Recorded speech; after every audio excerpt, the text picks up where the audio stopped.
আমি বৃহত্তৰ গোজাৰবাহী জনগোষ্ঠীক অসম চৰকাৰে যিটো কেবিনেটত সিদ্ধান্ত লৈছে যে আমাৰ অসমৰ একেবাৰে অবিভক্ত গোৱালপাৰা লোৱাৰ অসমত যিটো আমাৰ বিমানবন্দৰ আছে ৰূপসী, এই ৰূপসী বিমানবন্দৰৰ নামে নামাঙ্কিত, কিন্তু দেখা গৈছে অসম চৰকাৰৰ কেবিনেটত যিটো প্ৰস্তাৱ লৈছে যে ৰূপসী বিমানবন্দৰৰ নামটো বেলেগ এটা নামত প্ৰস্তাৱ লৈছে।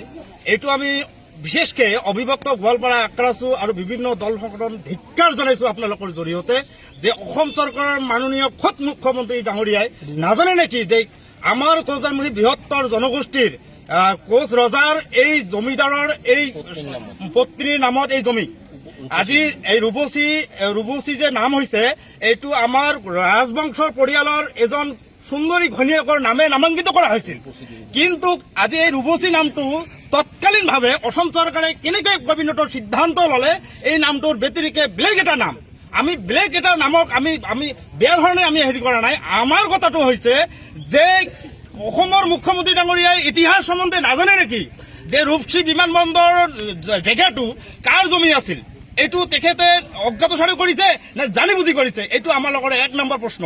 নিশ্চয় আপোনালোকে দেখিবলৈ পাইছে যে আজি হঠকাৰী সিদ্ধান্ত লৈছে অসম চৰকাৰে, যিটো সময়ত কোচৰাজবাৰী জনগোষ্ঠীক জনজাতি কৰিব লাগিছিল, যিটো সময়ত এই এয়াৰপৰ্টত বিমান চলাচল কৰিব লাগিছিল, সেইটো নকৰি আজি তেওঁলোকে প্ৰস্তাৱ লৈছে, কেবিনেট প্ৰস্তাৱ লৈছে যে ৰূপসী নামটো কেঞ্চেল কৰি তাত কালীচৰণ ব্ৰহ্মৰ নামে নামাঙ্কিত কৰিব লাগে। তেখেতক আমি অৱমাননা কৰা নাই, তেখেতে এজন গুৰু হয় বড়ো সমাজৰ, আমি তাকে শ্ৰদ্ধা কৰো, কিন্তু তাৰ অৰ্থটো এইটো নহয় যে ইয়াত ৰূপসী নামৰ আমাৰ কোচৰাজবাৰী জনগোষ্ঠীৰ ৰজাৰ ঘৰিয়াৰ এজন পত্নীৰ নামত নামাঙ্কিত কৰা হৈছে।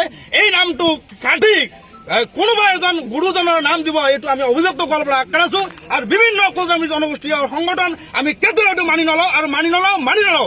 ইয়াৰ কথা হ'ল যে আজি আমি সিদ্ধান্ত লৈছো সত্ৰ অঞ্চলৰ বিভিন্ন জনগোষ্ঠীয় আমাৰ ৰাইজ আৰু নেতৃবৃন্দৰ লগত আলোচনা বিলোচনা কৰি আজি এখন কোঅৰ্ডিনেশ্যন কমিটি হ'ব আৰু এই কমিটিখন নাম মাত্ৰই নহ'ব, এই কমিটিখন ৰূপসী নামটো যেতিয়ালৈকে বাহাল নাথাকিব এই কমিটিখন একযোগিত কৰা হ'ব আৰু অসম চৰকাৰ তথা ভাৰত চৰকাৰৰ বিৰুদ্ধে আমি গণ আন্দোলন কৰিম অতি শীঘ্ৰে উইদিন 7 days ভিতৰত। আপোনালোকে চাব আৰু মিডিয়া বন্ধুসকলক আপোনালোকক মই অনুৰোধ জনাইছো আমালোকক সহযোগ কৰক। এই বৃহত্তৰ কোচৰাজবাৰী জনগোষ্ঠীক এই চৰকাৰখনে বিভিন্ন ধৰণৰ ঘাট প্ৰতিঘাতৰ মাজত আমি জীয়াই আছো, কিন্তু আমালোকক নিৰাপত্তা নিদি আমালোকৰ ঐতিহাসিক চিহ্নবিলাক কাটি মানে নোহোৱা কৰাৰ এটা পৰিক্ৰমা কৰিছে, নোহোৱা কৰাৰ এটা চক্ৰান্ত কৰিছে।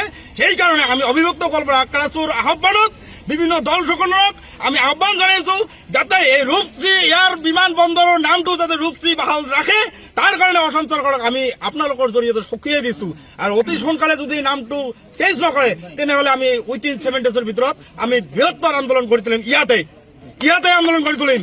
চাওঁ কি হয়, এইটোৱে আপোনালোকৰ আগত মই আপোনালোকৰ জৰিয়তে দাবী জনাইছো। জনগোষ্ঠীক যে ধীৰে ধীৰে লাহে লাহে নিঃশেষ কৰিবলৈ এটা মানে প্লেন কৰিছে, ষড়যন্ত্ৰ কৰিছে, এইটো স্পষ্ট ধৰা পৰিছে।